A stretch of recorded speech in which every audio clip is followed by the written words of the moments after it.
Assalamualaikum warahmatullahi wabarakatuh. Pemirsa Islam Rahmah TV yang berbahagia, selamat datang di Ruang Hati. Sebuah ruang yang membahas berbagai permasalahan terkait keluarga, parenting, finansial, kesehatan, dan berbagai permasalahan terkini lainnya dari hati. Bersama saya Rohila Farida. Pada episode kali ini kita akan membahas mengenai pengaruh kecerdasan emosi terhadap komunikasi interpersonal remaja. Remaja merupakan sosok yang tengah dalam proses pencarian jati diri.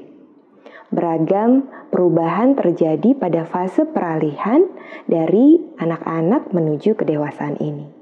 Dalam perjalanannya, mereka kerap berbenturan dengan berbagai pihak yang bersinggungan dengan mereka. Baik itu keluarga, orang tua, teman sebaya, senior, guru, maupun berbagai pihak lainnya. Berbagai permasalahan pun muncul, termasuk juga tingkah pola kenakalan remaja hingga yang menjurus pada kriminalitas. Hal ini dikarenakan berbagai pertumbuhan dan perkembangan diri mereka terkadang tidak dibarengi dengan perkembangan ilmu dan pemahaman terkait diri mereka, baik dari remaja itu sendiri maupun dari orang-orang di sekitarnya. Selain juga dikarenakan kecerdasan emosi yang masih terbatas dan kemampuan komunikasi. Pada hari ini kita akan membahasnya lebih lanjut bersama seorang psikolog klinis yang telah hadir di tengah-tengah kita, Ibu Muskantiani, Master Psikologi. Assalamualaikum warahmatullahi wabarakatuh, Ibu Muski. Selamat datang di studio Islam Rahmah TV. Terima kasih sudah diundang datang. Jazakumullah. Bicara tentang remaja, sebenarnya siapa sih yang termasuk dalam kategori ini dan sebenarnya apa yang terjadi pada fase ini? Secara angka usia itu mulainya sekitar 13 tahun sampai 18 atau 19 tahun. Di bawah 13 biasanya kita masih memasukkan pra-remaja. 10 sampai 12. Jadi remaja itu 13 sampai 18 atau 19. Dan betul tadi ini adalah masa peralihan. Jadi masa transisi. Secara fisik dia sudah terjadi perubahan yang pesat, ya, ada perubahan hormonal yang kemudian mengarah ke perubahan fisik, ya, antara laki-laki dan perempuan sudah mulai terlihat jelas secara fisik. Lalu secara kemampuan berpikir juga jelas, sudah lebih mampu berlogika, kemampuan untuk abstraksi berpikir, konsep teoritisnya juga sudah makin berkembang. Lalu secara sosial juga koneksinya dengan lingkungan luar sudah semakin luas. Jadi hubungan pertemanan gitu buat mereka itu penting sekali. Punya sahabat gitu ya. Jadi penerimaan oleh teman setara seusia itu menjadi hal yang penting buat remaja. Karena itu sebetulnya untuk bisa diterima oleh mereka, remaja ini butuh keterampilan sosial sebetulnya, yaitu bagaimana dia bisa berempati, bagaimana dia bisa berkomunikasi dengan cara yang diterima oleh teman, bagaimana cara menyampaikan atau mengekspresikan perasaan. Itu menjadi hal yang penting. Dan ini sebetulnya masuk dalam cakupan kecerdasan emosi. Berarti cocok ya dengan tema kita pada hari ini. Cuman permasalahannya tuh terkadang ada konflik ya, baik di antara mereka sendiri maupun dengan keluarga misalnya. Tadi terkait komunikasi, suka ada salah paham, ya kan? Kenapa ya bisa selalu begitu? Atau juga tadi tingkah pola kenakalan remaja itu tinggi sekali kan, kalau semua kita baca di media atau di berita, tinggi tingkatannya gitu dan sangat banyak. Kalau masalah mungkin mengenai tingkah pola yang buat kita yang lebih dewasa itu kadang-kadang tidak dimengerti, bisa jadi mungkin itu adalah ekspresi untuk menunjukkan satu kebutuhan tertentu. Bisa jadi ya, bisa jadi mungkin tidak bisa menyampaikannya dengan secara verbal gitu, tapi kemudian dalam bentuk perilaku yang kadang-kadang kita tidak dimengerti. Betul.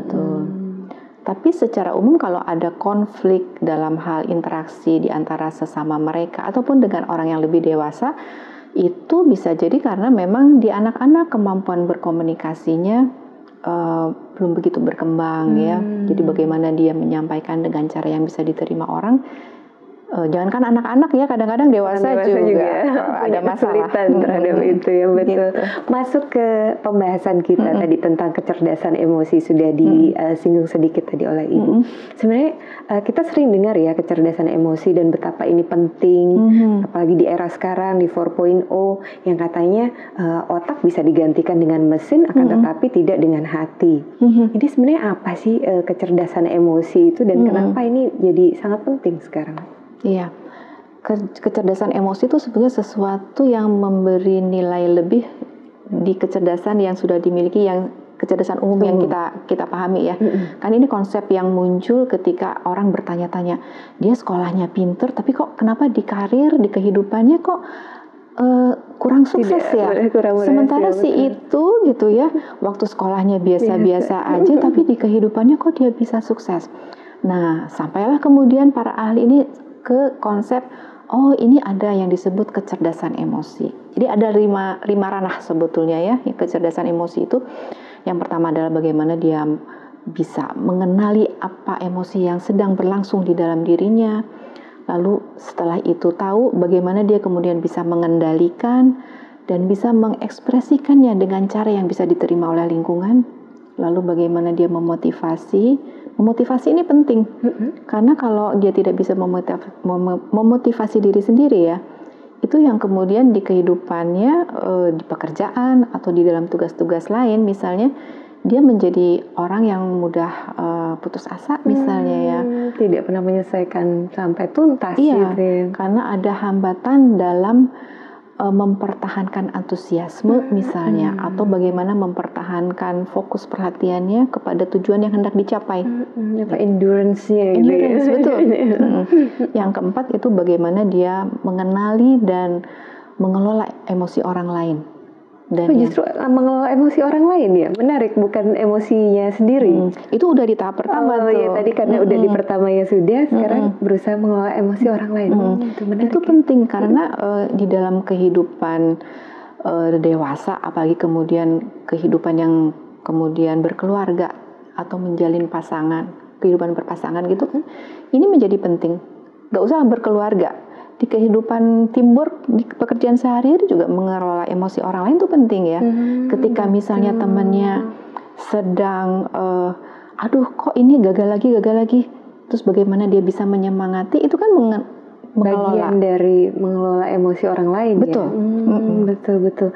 Dan dalam pertemanan juga sangat penting ya, ketika temannya down atau dia curhat gitu ya, gimana bisa memotivasi dan biar temennya semangat lagi gitu ya. Iya, betul. Baik, tadi itu sudah membahas tentang kecerdasan emosi. Nah, kalau dalam kaitannya dengan komunikasi, pengaruhnya bagaimana dalam pandangan Ibu? Komunikasi itu kan kita ada lawan bicaranya ya. Ketika kita mau menyampaikan sesuatu, kita harus bisa nangkep orang ini itu cocoknya diberi kalimat yang seperti apa, atau orang ini sebetulnya maunya bagaimana. Itu masalah menjawabnya gitu ya, merespon. Atau orang ini sedang butuh apa gitu. Ini masalah empati, kemampuan untuk menangkap bagaimana orang yang sedang kita hadapi ini. Kalau misalnya itu gagal aja ya, itu sudah berpengaruh kepada kualitas komunikasinya. Iya, komunikasi menjadi tidak efektif ya, karena maunya si pemberi pesannya tidak sampai. Lalu bagaimana kita mengasah tadi kecerdasan emosi ketika kita mau tahu nih orang maunya apa sih dari kita ketika berbicara atau itu bagaimana cara mengasah kecerdasan emosi? Untuk tahu bagaimana orang yang kita hadapi, dia sedang butuh apa, sedang dalam situasi emosi apa, itu yang disebut kemampuan untuk menangkap nuansa emosi sebetulnya. Itu berawal dari empati sebetulnya. Jadi bagaimana dia menangkap kebutuhan orang. itu berawal dari masa kecil sekali sebetulnya. Kalau justru kita lebih awal lagi. Dari kalau kita lihat anak-anak bayi ya, kadang-kadang kalau dibawa ke ruang dokter ya, ngelihat temennya nangis, ikut nangis. Itu sebetulnya potensi alamiah ketika anak memang menangkap teman saya lagi sedih gitu ya. Dan dia ikutan. Jadi semuanya ikut nangis ya. Oh, jadi itu memang ada proses empati di sana ya? Ada. Itu semua perasaan tuh sebetulnya anugerah ya. Merasakan sedih, marah, kesel, alamiah itu ya. Alamiah, dorongan alamiah ya. Nah, ketika seorang anak bayi atau anak kecil aja, ketika masa kecilnya dia sedang merasa sedih dan merasakan pengalaman diberi empati oleh ibunya atau oleh yang merawatnya, itu menjadi satu pelajaran pertama sebetulnya, bahwa ketika diempati itu ternyata enak ya, nyaman. Makanya saya juga berarti akan melakukan hal yang sama ke orang lain.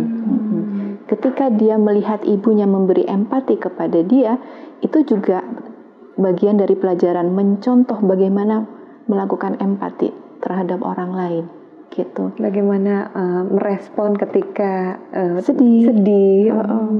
Begitu. Berarti memang sangat penting ya kecerdasan emosi digunakan dalam berkomunikasi secara interpersonal ya. Kalau enggak gagal. Soalnya emosi itu seringkali 90% bahkan ada yang mengatakan itu tidak terkatakan melalui kata-kata katanya. Justru verbalnya hanya 10%. Iya. 90%. Hanya sedikit orang yang bisa mengatakan saya hari ini kecewa karena apa gitu ya.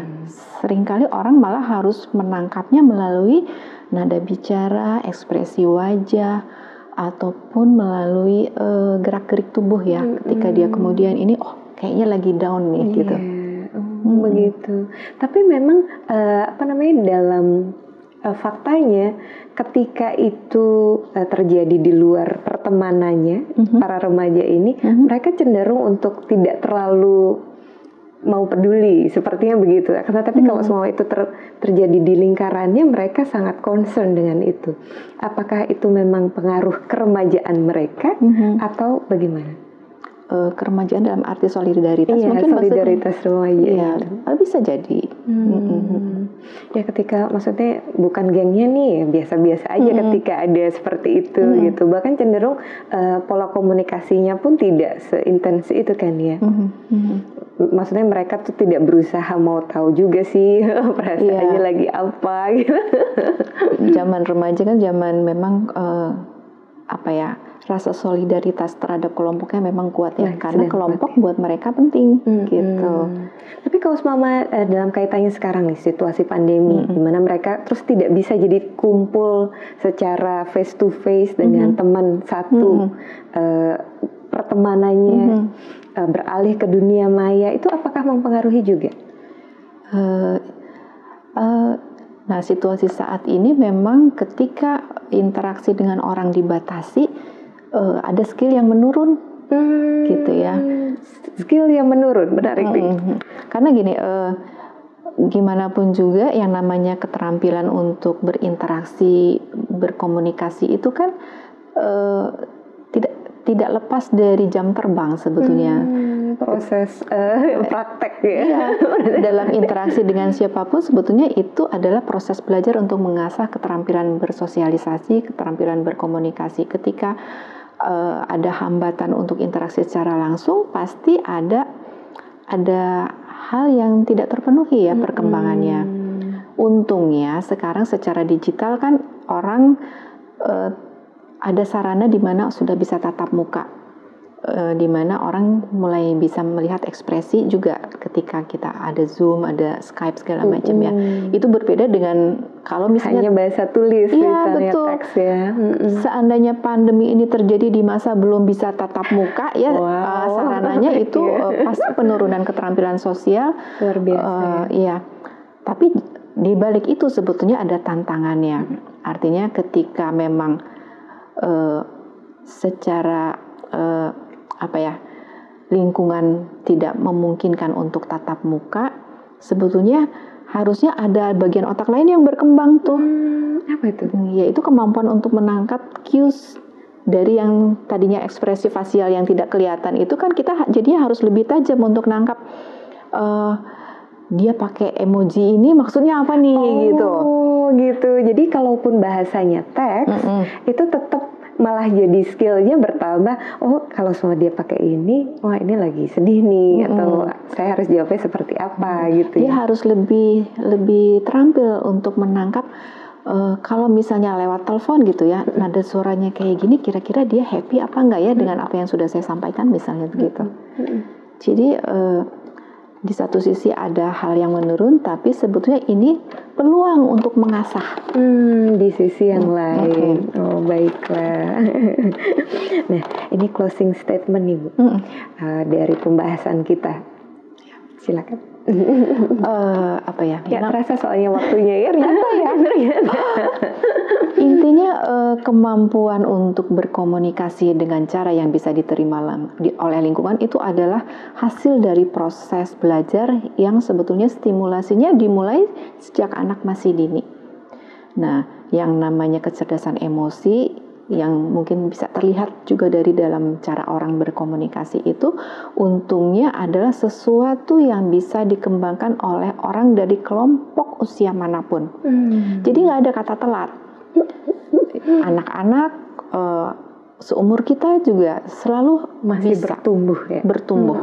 Ada peluang untuk menjadi semakin lebih baik dalam hal kecerdasan emosi. Nah yang penting adalah ditanamkan kemauan untuk meningkatkannya itu. Yang namanya skill itu memang harus latihan. Jadi harus ada motivasi untuk itu dan harus ada keterbukaan.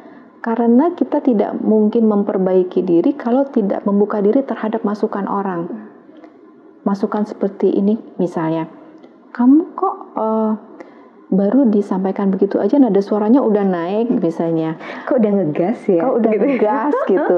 Nah itu open mind terhadap umpan balik atau kritik dari lingkungan itu penting.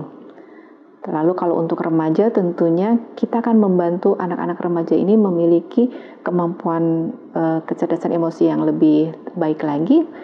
Kitanya sebagai orang dewasa yang memang harus lebih dulu untuk mengembangkan ini. Karena bagaimanapun juga orang tua adalah model yang akan dicontoh oleh para remaja ini gitu.